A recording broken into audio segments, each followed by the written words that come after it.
Saludos cordiales desde Venezuela. Nos estamos reuniendo hoy en este foro interesante, innovador en la materia, sobre todo para el Táchira, de donde nos encontramos, para hoy hablar sobre la figura ya icónica de un tachirense universal como lo es don Juan Vicente Pérez. ¿Sí? Les habla José Antonio Pulido Zambrano, agradecido sobre todo al doctor Samuel Martínez Alcalá del proyecto Magena por esta invitación a participar en este prestigioso grupo con un planteamiento bien interesante, ¿sí? Que está dando una lectura fresca a la mirada que se tiene de la historia desde el punto de vista del ADN, los haplogrupos y otros. También al doctor Bernardo Singer, ¿sí?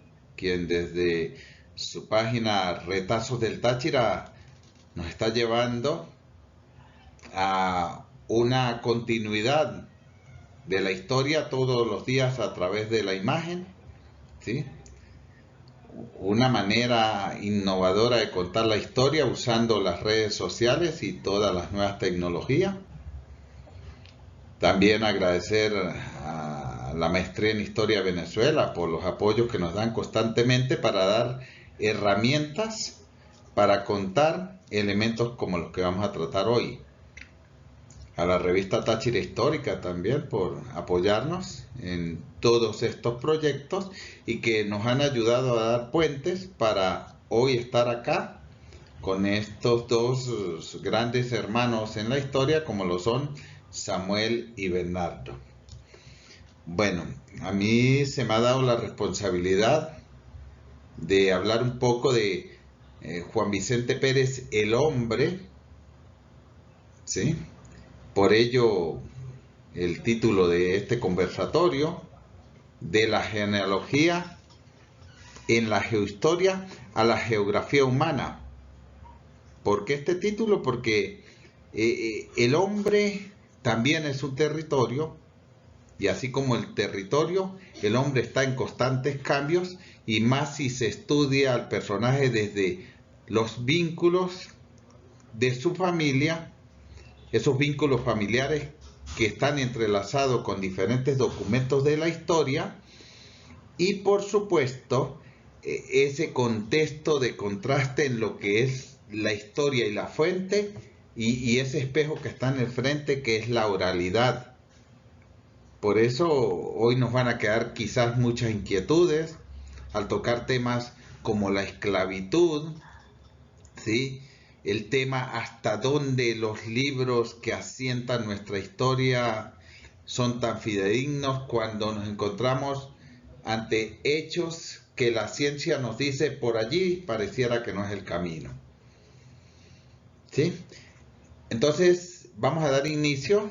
Primero ubicar el contexto, ¿sí? ¿Dónde vive hoy día don Juan Vicente Pérez Mora, próximo a cumplir 115 años? Está en lo que yo pudiera llamar un Macondo histórico, porque el Macondo inventado por García Márquez, el pueblo idílico latinoamericano. Y don Juan Vicente Pérez, pues hoy vive en una especie de Macondo histórico. Primero tenemos que ubicarnos que estamos hablando de un personaje que se encuentra en lo que hoy pudiéramos llamar América del Sur, en un país gris y triste como lo es hoy Venezuela, ¿sí? Dentro de esa Venezuela hermosa, con distintos tipos de luz, hay un estado particular, ¿sí? Particular en el sentido de todo ese archivo histórico que contiene este estado, como es el estado Táchira. ¿Sí? Tiene archivos históricos que datan desde la colonia, que no tienen otros estados, que fue protegido, digamos, por ese contexto natural que son las montañas andinas, y arroparon los archivos y han permitido hoy que interesados en la historia, en temas como la genealogía, en temas como la historia de familia, desde el punto de vista de archivos parroquiales, archivos civiles, archivos de tierras, nos permitan hacerle continuidad histórica a una familia, a una población o a una región en particular. Y dentro de ese estado, Táchira, en todo el centro, ahí en el mapa que se ve en amarillo, hay un pueblo hermoso que se llama San José de Bolívar, hoy capital del reciente municipio Francisco de Miranda, ¿sí?, llamado antiguamente Río Bobo, una tergiversación de las etnias aborígenes que estaban allí, que tienden a llamarse Babú, Babuquena, lugar de las aguas. Y ese Babú en el tiempo se tergiversó a Bobo. El río Babú pasó a ser el río Bobo. En ese contexto del río Bobo, en el siglo XIX nacerá el pueblo de San José de Bolívar. Ahí vemos en ese pequeño mapa en el centro, está este pequeño territorio hermoso que hoy tiene una lucha y está abocado con la imagen de don Vicente a convertirlo en pueblo azul.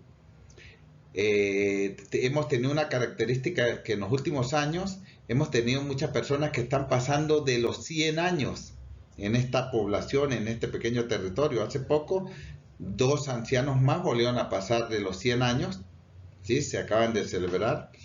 Y entonces tiene unas características particulares. Y don Vicente pues ha despertado una serie de características para decirnos qué tiene este pueblo en particular.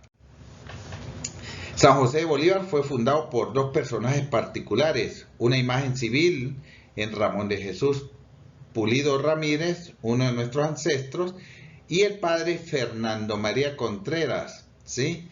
Se señala que desde el punto de vista civil, Ramón de Jesús le da el nombre de Bolívar por estarse celebrando el centenario del héroe de la patria, Simón Bolívar, y Fernando María Contreras levanta la voz para señalar que San José es preciso como nombre para ese nuevo pueblo, más cuando Venezuela estaba viviendo unos momentos difíciles desde el punto de vista del periodo del poder de un autócrata llamado Guzmán Blanco, que intentó atacar lo que nos Sande era respetado como el matrimonio religioso e impone un matrimonio civil, y lo imaginario de nuestra gente pues no lo vio con buenos ojos. Entonces el padre Fernando María trae la imagen de San José como el padre protector, el ícono de la gran familia, y es así como un 15 de febrero de 1883 nace San José de Bolívar. Es un pueblo que está enclaustrado en el centro del estado Táchira, un pueblo de montaña pero con un clima tropical. Parece mentira, pero es así.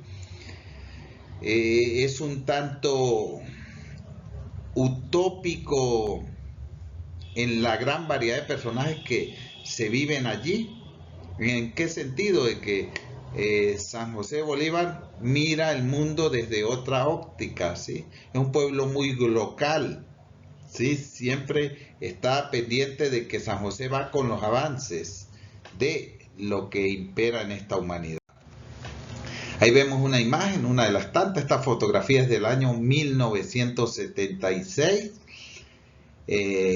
Don Vicente en ese momento es un agricultor más, no vivía aún en el pueblo, estaba en una aldea cercana. Don Vicente casi toda su vida vivió en el mundo campestre, ¿sí? Al lado de una agricultura un tanto insípida, ¿sí? Muy precaria, por llamarlo así, la de nuestros campesinos, su parcelita, el vivir del conuco, el día a día, y el llevar la vida con mucha tranquilidad, con serenidad, en los domingos ir a misa. Sí, ese era el transitar de un personaje como lo es don Vicente. Esta es la entrada del pueblo hoy día, ¿sí? A esto se le llama el arco centenario. Cuando el pueblo cumplió 100 años, pues se levantó un arco. Este no es, el arco anterior fue derrumbado para instalar esta nueva figura. Como ocurre en todos los países de Latinoamérica, se tumba y no se cuida el patrimonio. ¿Ok? Y le corresponde al historiador dejar escrito todos esos cambios, Entonces San José Bolívar es un pueblo de mucha cordialidad, ¿sí? Un poco desconfiado, ¿sí? Porque los padres enseñaron a sus hijos a una palabra que suena hasta extraña: tenga malicia, mijo. Pero la malicia tiene que ver con que al extraño hay que conocerlo bien para darle a cabida al pueblo, ¿sí? Pero cuando usted se adentra en el pueblo y se vuelve un riobobense más, es aceptado por la comunidad. ¿Cómo ocurrirá con don Vicente? Como lo vemos, lo veremos más adelante, porque don Vicente no es originario de San José Bolívar. Él llega allí a los 5 años de edad, huyendo a un contexto político que ya explicaremos. Don Vicente llega a San José Bolívar, esa montaña azul, como se le denomina, mucho antes de que esté este movimiento del pueblo azul. Ya los conquistadores habían denominado a esta zona el lugar de la montaña azul, quizás porque a la lejanía pareciera que la montaña refleja esos colores, ¿sí? Entonces, en esas montañas llegará en 1911 don Vicente Pérez, huyendo de una tiranía, un gobierno local despótico, dirigido por este señor que está en la fotografía, que se llamó Eustoquio Gómez, ¿sí? Primo del dictador de la época, oriundo de esta zona, irónico pues así, como lo fue Juan Vicente Gómez. Y Eustoquio hace una especie de persecución a aquellos que no estuvieran de acuerdo. Y don Vicente, sus padres, que es don Eutiquio Pérez, pues en su momento trabajaba lo que era la parte del trapiche, la panela, y eso conllevaba a crear los alambiques para construir licor de manera prohibida, porque si usted no tenía la patente no podía realizar eso. Y otro detonante fuerte es que para la época el servicio militar obligatorio era muy fuerte. Y los padres del campo, sus obreros eran sus hijos. Entonces, una forma de proteger a sus hijos de don Eutiquio, en el fondo, es adentrarse a la montaña e huir de ese servicio militar obligatorio.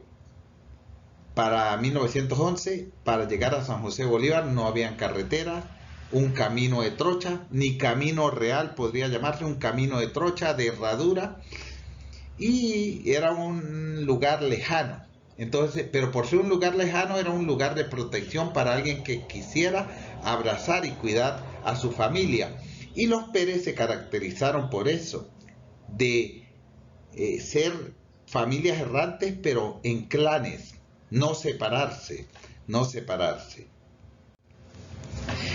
Ahora vámonos un poquito más atrás para la intención del título de este conversatorio, de la genealogía en la geohistoria a la geografía humana. Vamos a conocer un poquito una hipótesis, porque esta es una variante. Es la variante que se publicó en el primer libro, que se llama El hombre más longevo del pueblo, dedicado a don Vicente.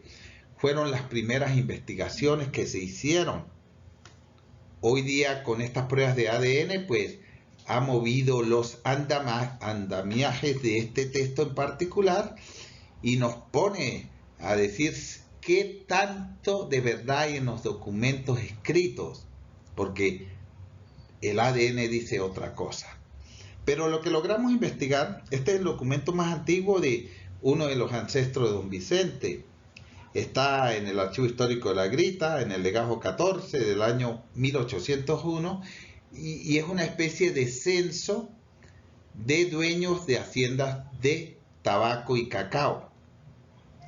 En particular, tomamos esta línea investigativa porque don Vicente o sus ancestros vivieron toda la vida en un lugar del Cobre, que es el lugar donde nace don Vicente, en una aldea o sitio llamado Río Arriba. Y este es el censo que hace referencia a las personas que en 1801 vivían con sus diferentes haciendas, ¿sí?, tantas plantas de tabaco, en la zona del sitio de Río Arriba. Y allí aparecen dos personajes, como vemos en el cuadrito allí, un José Pérez y un Juan Ignacio Pérez. ¿Por qué coloco a los dos? Porque hay una cierta confusión con dos hermanos, José Ignacio Pérez y Juan Ignacio Pérez, pero que nacen en 1730 y no sé hasta dónde tienen que ver con la paternidad del tatarabuelo de don Vicente. Yo simplemente voy a plantear esta hipótesis. Como dijo, queda abierta, los documentos están abiertos, ¿sí? Pero me parece interesante el nombre de Juan Ignacio Pérez acá, y es el que yo le doy un poquito más de cercanía al personaje, porque después el primer hijo del matrimonio al que le vamos a hacer seguimiento es bautizado por Juan Ignacio Pérez como amo de esa hacienda, como cercano a él.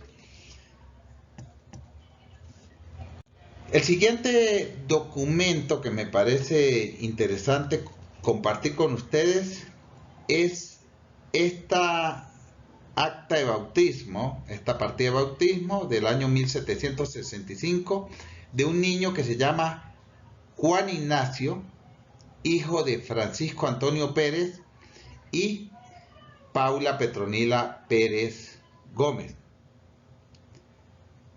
Esta señora y este señor son los padres de Juan Ignacio, nacido en 1765, que pareciera es el que abre la saga de investigación que estamos realizando y que nos planteamos en el libro.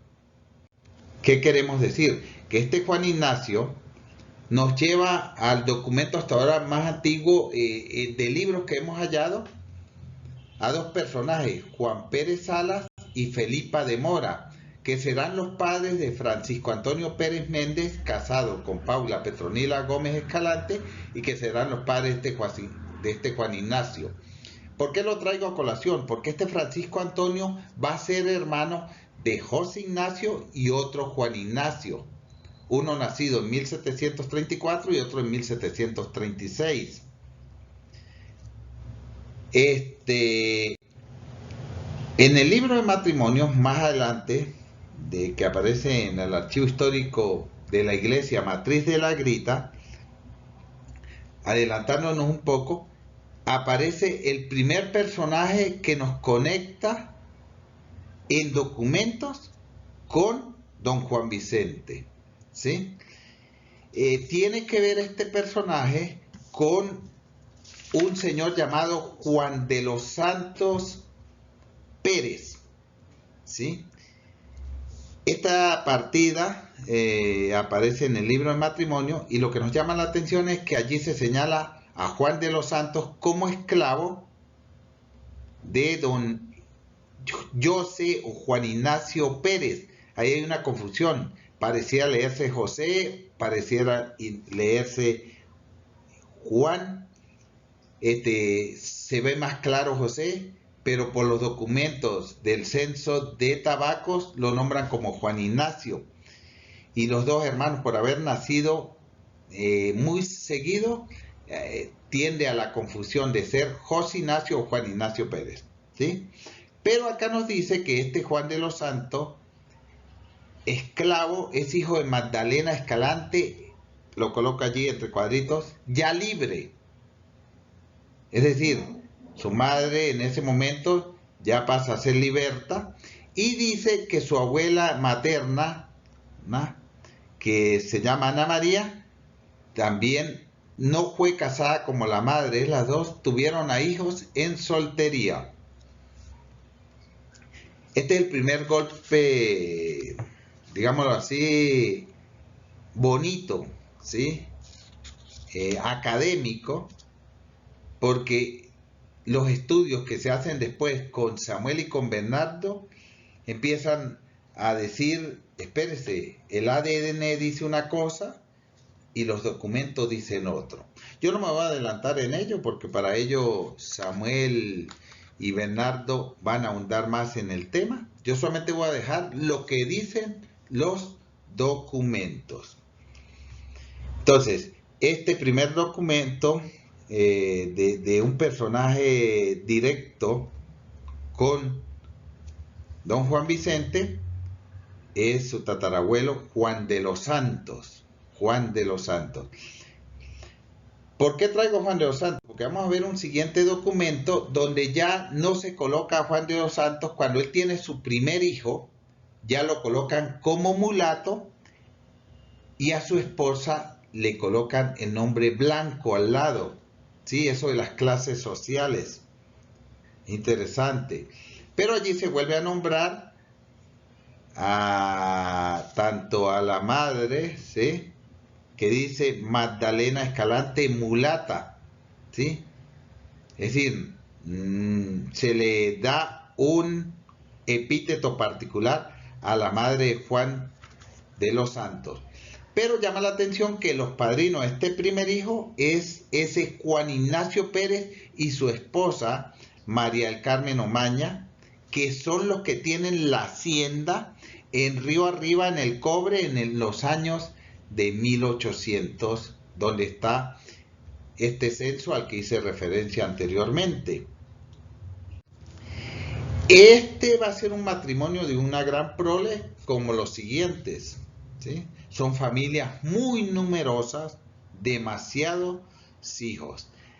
Este otro documento, ¿sí?, que tiene que ver ya con uno de los hijos de Juan de los Santos, lo coloco allí porque mire lo que ocurre con los documentos. Ya aquí no nos colocan a Magdalena Escalante, sino abuela paterna Magdalena Pérez. Para alguien que hace seguimiento de genealogías, ya empiezan los enredos, ¿sí? Entonces ya se quita la Magdalena Escalante y pasa a ser Magdalena Pérez.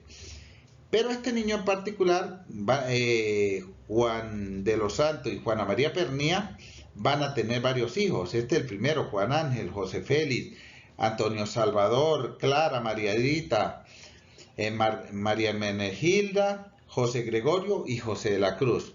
Pero este en particular nos interesa porque José Félix del Espíritu Santo tiene línea directa con don Juan Vicente Pérez. Acá nos encontramos con el libro de matrimonio, donde se da el matrimonio de José Félix del Espíritu Santo con María del Carmen Mora, ¿sí?, conocida después como Carmela Carmela Mora, y van a tener otra, al igual que Juan de los Santos, va a ser una familia con muchos hijos, ¿sí? Y en particular, acá se va a dar el encuentro más cercano genealógico con don Juan Vicente, porque el último hijo de este matrimonio entre José Félix del Espíritu Santo y Carmela Mora va a ser Eutiquio, ¿sí? Antes de adentrarnos en Eutiquio, el mismo año que se casa José Félix, muere Juan de los Santos Pérez. Allí aparece en el libro de entierro y nos da el seguimiento que estamos hablando de los mismos personajes. No son personajes homónimos, que a veces ocurre en genealogía, esos problemas cuando hay nombres muy similares. Aquí tenemos en el libro Eutiquio, es la partida de nacimiento, que es el padre directo de don Vicente, ¿sí? Eutiquio Pérez nace en 1869, está Venezuela en una época que se llama la de la Revolución de los Azules, no ha llegado todavía Guzmán Blanco al poder, que es el que trae problemas a los Andes, sobre todo en el enfrentamiento entre lo que es iglesia y el poder civil. Y en este contexto nace Eutiquio. Ya para este momento hay un cambio en la forma de producción de los Pérez, ¿sí? La historia nos ha llevado a demostrar que ellos ya dejan lo que es el cacao, el tabaco, y se adentran no con el café. Ellos no apuestan por el café, ellos apuestan por la caña panelera y empiezan a construir trapiches. Son muy famosos a fines del siglo XIX por sus trapiches y por la construcción de canales de agua. Después ellos se van a adentrar en Río Arriba, muy cercano a otra aldea de la Grita que se llama Angostura, donde tiempo después esta familia verá pasar al héroe libertador llamado Simón Bolívar. Y es factible que estos personajes hubiesen estado allí. Y Eutequio Pérez, como tal, casará también en el Cobre con una muchacha de esa zona llamada María del Carmen Mora, conocida como la abuela Carmela. Todavía don Vicente, cuando trae en esa forma de traernos ese pasado a nosotros, en su pequeña forma hoy día para comunicarnos, habla de su mamá Carmela, de la forma como lo educó, lo que le leía, ¿sí? Era la típica mujer andina, el papá, los hijos al campo, pero la escuela, las primeras letras era como un encargo materno. A partir de acá empieza la vida de don Vicente. Don Vicente tiene un nombre particular, no se le da el nombre de Juan Vicente así por así. Él nace el año que llega un andino muy importante para la historia tachirense, que es Juan Vicente Gómez, el de la imagen.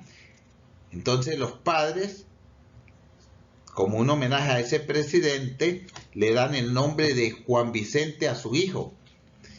Y quizás don Juan Vicente Gómez, don Juan Vicente Pérez, empieza a ver y todavía sigue viendo todo el poder que ha ocurrido en Venezuela desde Gómez hasta los tiempos que estamos viviendo, ¿sí? Entonces pudiera ser un personaje viviente de